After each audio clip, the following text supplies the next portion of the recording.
You said you try to be kind to everybody, Yes. to make friends. Yeah. Is a problem maybe sometimes you'll be less critical to the subject, to the... Sometimes I may not, I may underestimate their evil intent. It's possible. Yeah. Just bad people. Even bad people, I try to understand, why they want to do those things. Are they really so completely bad? Maybe I don't describe the evil as much as I should. You prefer better angel. Well, my approach is to try to understand why people do what they do.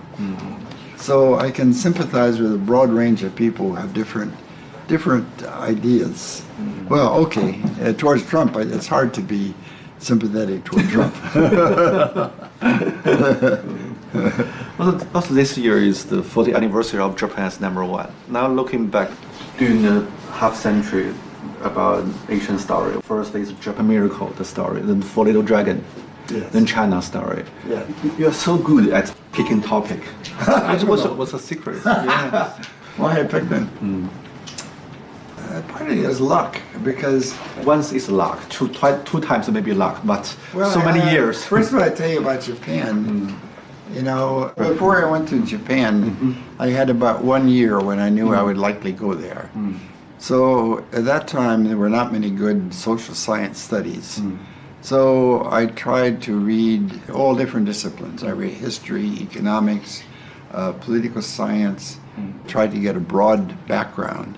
And then I tried to find some particular study where I could go deeper. I'm not a historian. My PhD thesis was on families of Irish American, Italian American, old American families, and emotionally disturbed children. So when I started out in Japan, I first started to study mental health of children. But then one day, one of my Japanese families said, there's a difference between salarymen and other families. And that lit up a light. That's really interesting. It's a sort of openness to the big ideas. The new middle class did not mean they just got rich. It meant that the structure of those families' life when they worked for a big organization was very different from the independent business people. So as a whole structure became a new topic. So on the way to Japan, I visited, my wife and I had never traveled abroad. So we wanted to see the world. So in those days, you could get an airplane ticket and stop in every country. And when I went to England, this is 1958, there were still many rubbles on the street from World War II bombing. And Japan was already cleaned up. It was very poor. Even the main streets of Tokyo, to me, were like alleys. But they were working very hard. I knew some of the facts, but I never thought about what's the big picture. I think the big picture is going from a structure where you had clans in Japan to a broader administrative structure. The transition from an organization of clans working together to a broader administrative state that has its own structure and ideology and so forth. And once I could see that broader perspective, a lot of the details fell in place. So that was my first book that ended New Middle Class. And then from 1960 until 75, I did not spend, I went every year, but not do it for a long time. 75 to 76, I went back for a whole year. When I was there, I realized, whoa, Japan is really coming up. And it has the potential for having much bigger impact on the world. And I'll give you an example of one country, and I think it was Peru. I talked to a local guy who he started out as the dealer for Japanese motorbike. He was so amazed at how rational the Japanese were, how hard they worked, and how they maintained quality, that he learned how to do modern quality, and he influenced some other people. That's when I began writing Japan as #1. So maybe I hadn't thought about it this way. If I say, what's my pattern of picking a big thing? It's I start from, what is interesting. And then I say, oh, here's a big picture. And it's a kind of a new thing. I guess that maybe is my secret. That I keep thinking intellectually. And then I say, what is the big picture and how does it fit together? What's really important is happening. And I suddenly hit on that. And that I think the big books I wrote, Japan is Number One and Dung, really came from that. Yeah. And I'm so curious how to keep your, energy, keep your ambition. Still try to engage something big. So what's the motivation? Well, I'm not very happy in the United States what happened to political science and sociology. In the last 20, 30 years, they want to be scientific.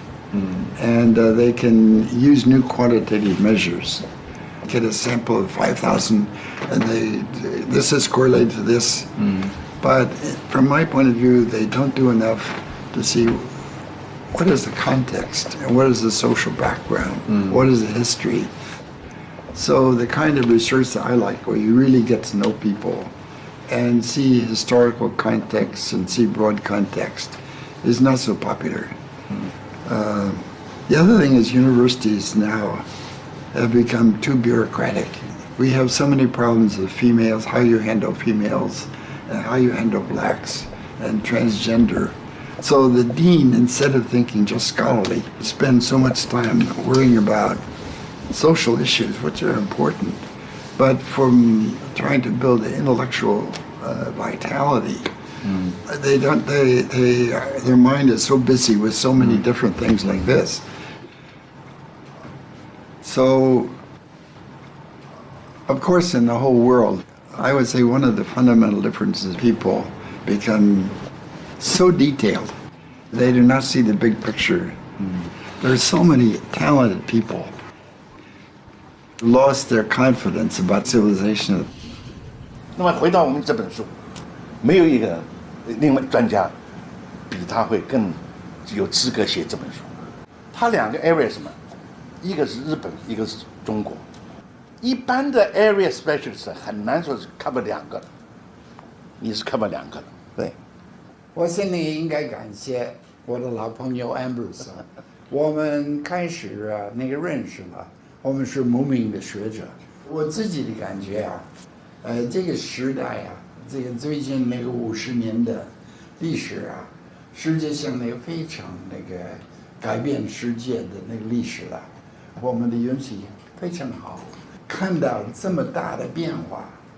所以能学习，有机会学习，我觉得一个学者之道，也可以说学者之道，对，应该把实事求是，应该把客观的分析，写实际的情况，让人多了解，那是我们的工作的目标，这也是我的责任。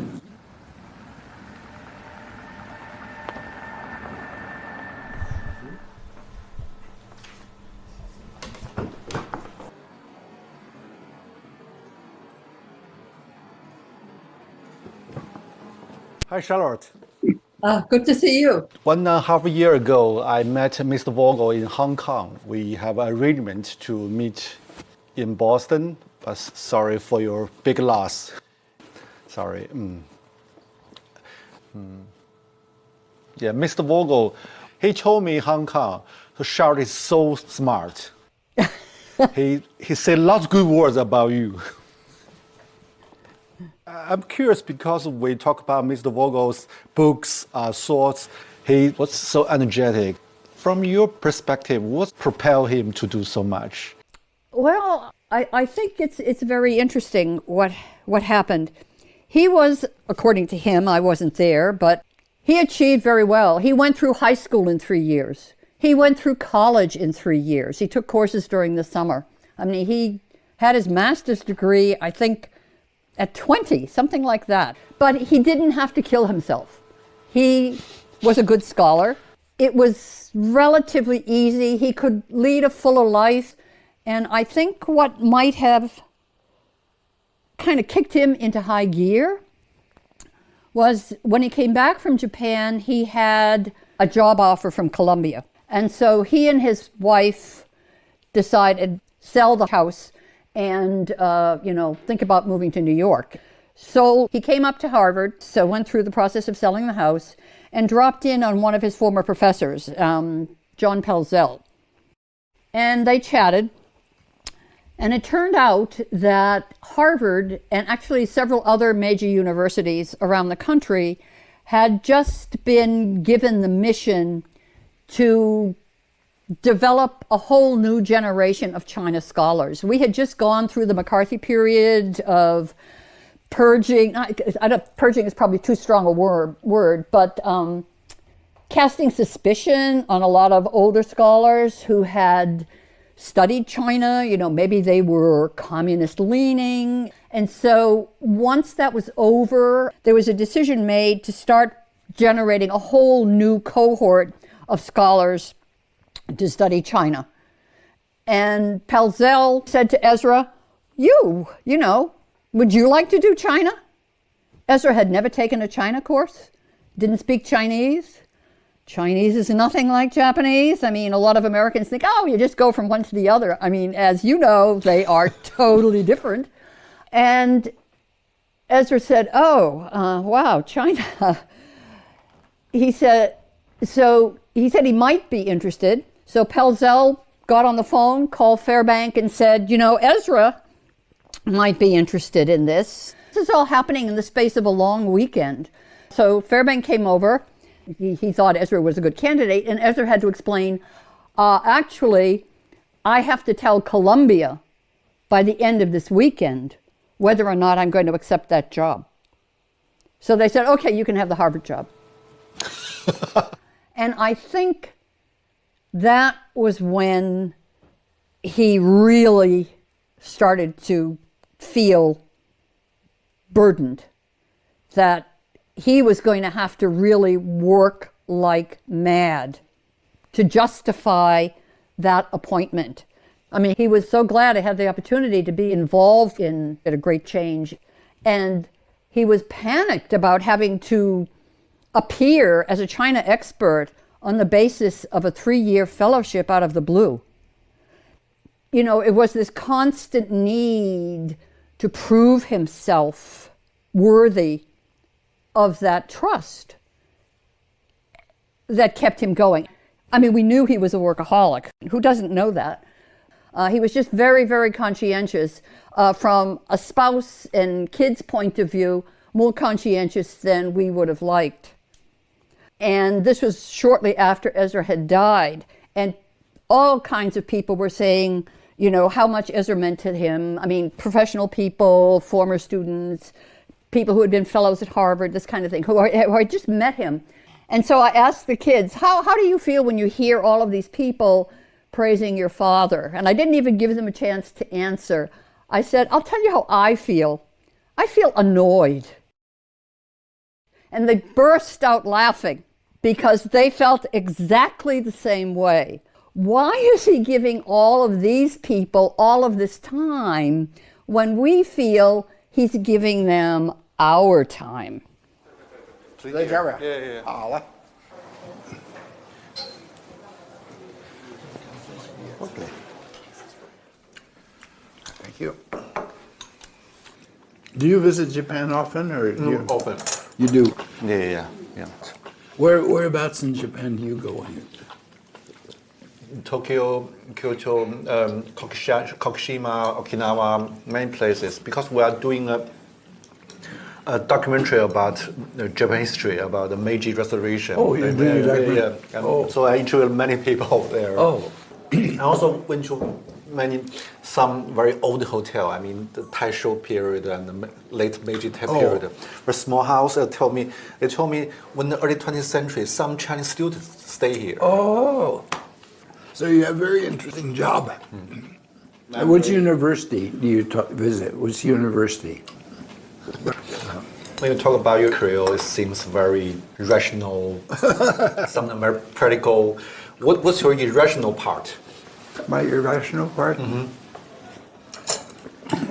My desk is a little bit of a mess. I'm not organized, and my old papers are a terrible mess. And my wife keeps telling me, clean up your mess. She's a very good wife for me because she's smart, she understands, but she treats me like an ordinary person. She doesn't treat me like a famous person. What does the fame mean to you? I mean, 1979, especially that year, suddenly you become so famous in both in... Actually, it turned out to be kind of fun because I was famous. I met all kinds of interesting people.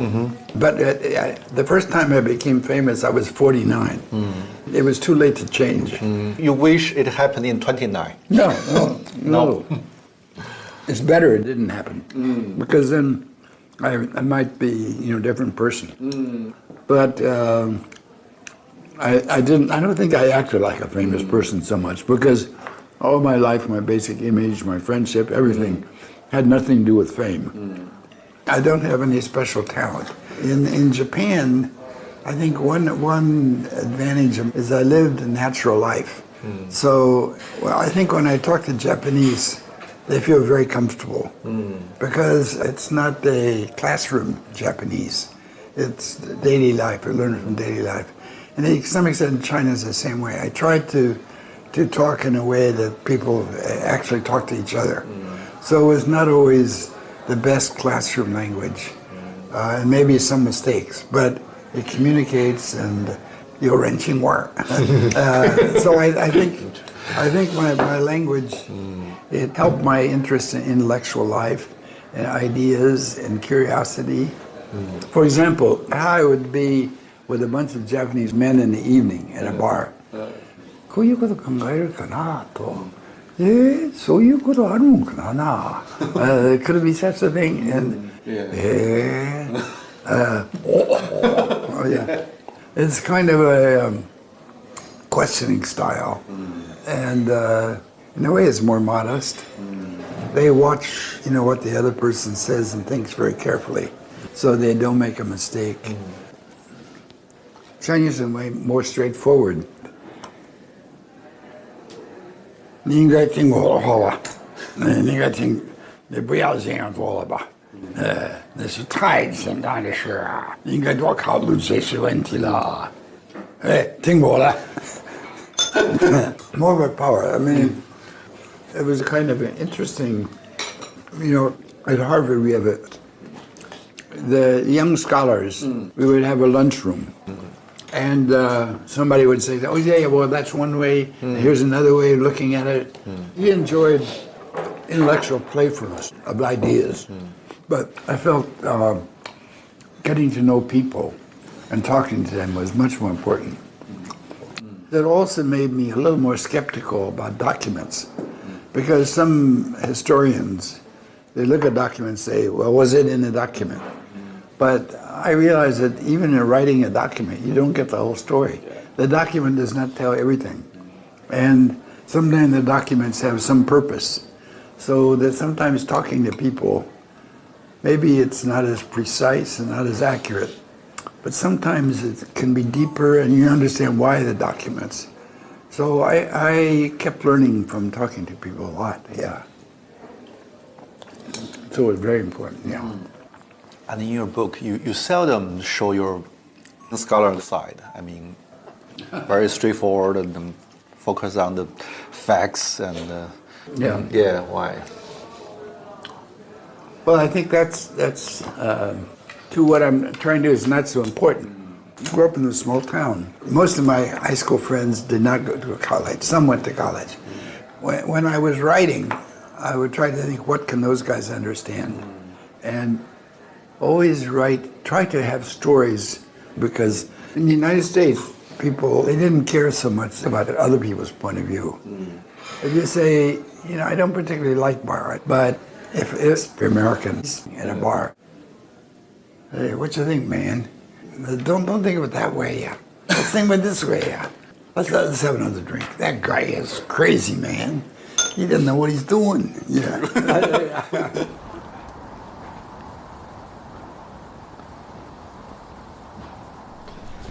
哎，对，当时是在这儿吗？我放。没上班，为什么带人喜欢锁门呢？真是不明白。傅高义先生来的时候，办公室应该是在这个吗？哦，这是傅高义住的地方。那我们去网球场那边走走呗。对对对。傅先生讲他住的那个楼的特征，大概就是这一片。这里。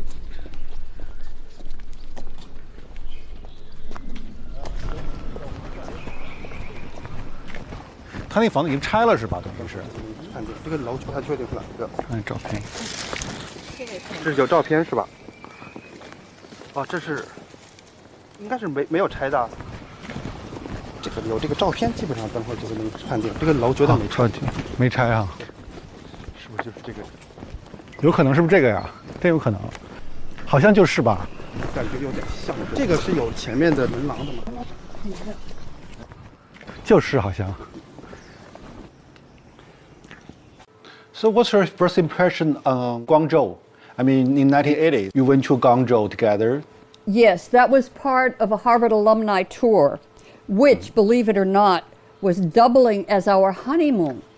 We had gotten married only a month earlier, and he thought this would be so exciting. We could spend our honeymoon in China, but it seemed very tense. We just felt that people were very nervous around foreigners. I mean, we were Americans.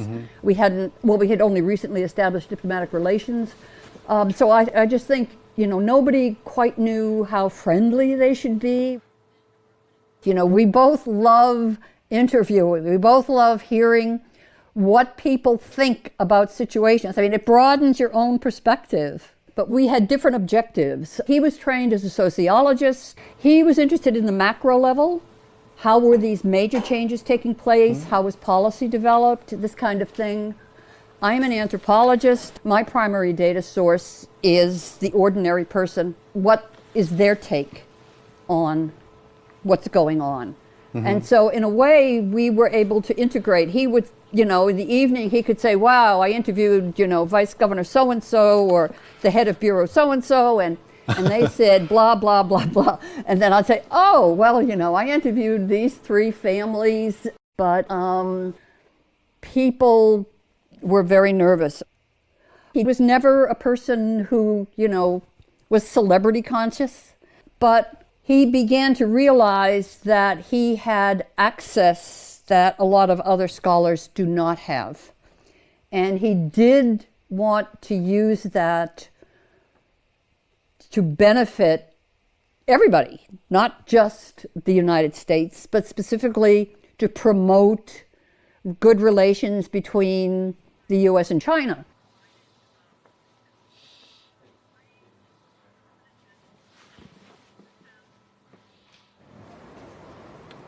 You said before that you study other countries because you want to use others' experience to maybe enlighten the United States. Yes. During the past 5 decades, you traveled deeply into China and Japan. Yes. So what's the major things you want to bring to the United States, to Americans? Well, unfortunately, they don't listen enough. If I really want to try to make America, if I really had power and really want to have fundamental, I think the experience of the countries that were late developers, where the country takes a more active role in trying to guide the whole country, would be really good. For example, we have good suburbs that have good schools. In poor neighborhoods, we have very poor schools, very poor teachers.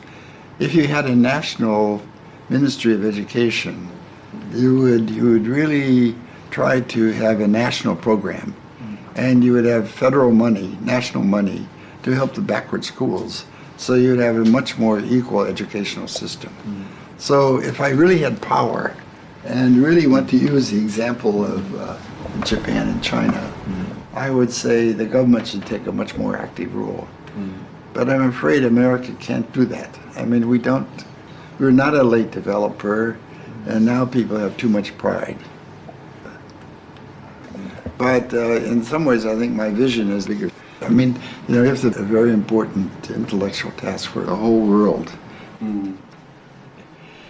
The grand vision, like Toynbee in the West had a big grand vision, and maybe some earlier period had a grander vision.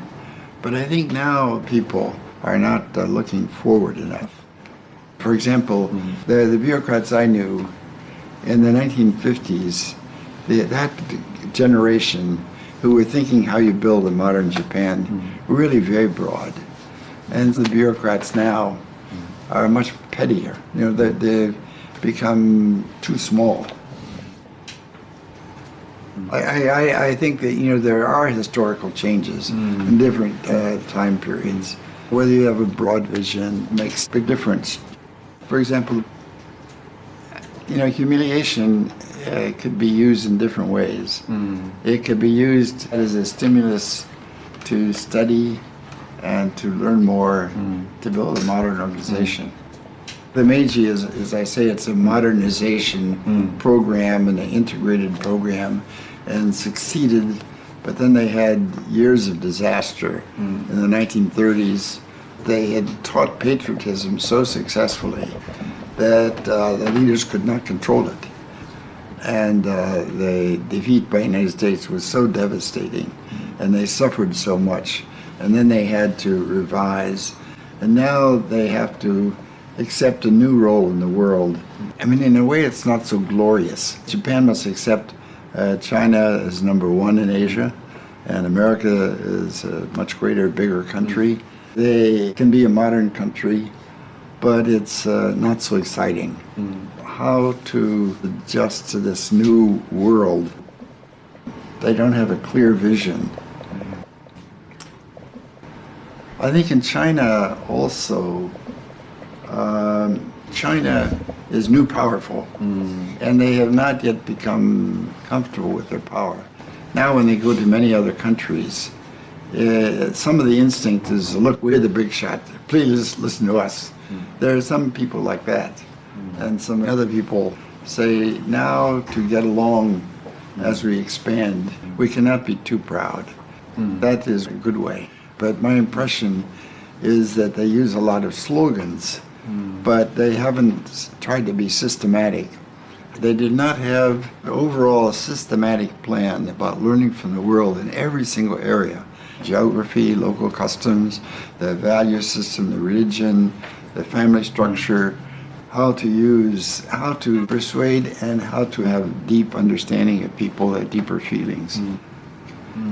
For example, in the United States, propaganda is not a good way to persuade Americans. In the long run, this will not succeed very well. So they do not have yet the mature vision about how to adapt to the rest of the world as they grow. From America's point of view, I think after World War II, in a way, it was kind of a peak. We were the one great country in the world with modern industry. And now China will surpass America in some places. And we don't have a plan. I think our leaders, they have an instinctive reaction from the Cold War. We won't let another country pass. And a lot of people in Washington just want to criticize China, jump on China. But they don't have a vision of how to work with China now. I mean, from my point of view, human civilization is not just about business interests, economic growth, or new technology breakthrough. It's a broader conception. It's a kind of an intellectual development of trying to think the big picture of what is happening. You mentioned the public intellectual tradition. In 1960s, 70s, and until 80s, public intellectual play a very important role in understanding other countries. Now it become more marginal. There is a deeper problem. I mean, comparing with the older generation, people think not curious about different behavior, mentality of others, civilization. We are very self-centered. From your perspective, how to deal with? I don't know the answer. I wish I knew. I think it has to do with the new connection between communication and so forth. But what will be the basis of healthy relations? It's true. I mean, in the last 20 years, the world became chaotic. And out of the chaos, people went off in different directions, so I don't know that answer.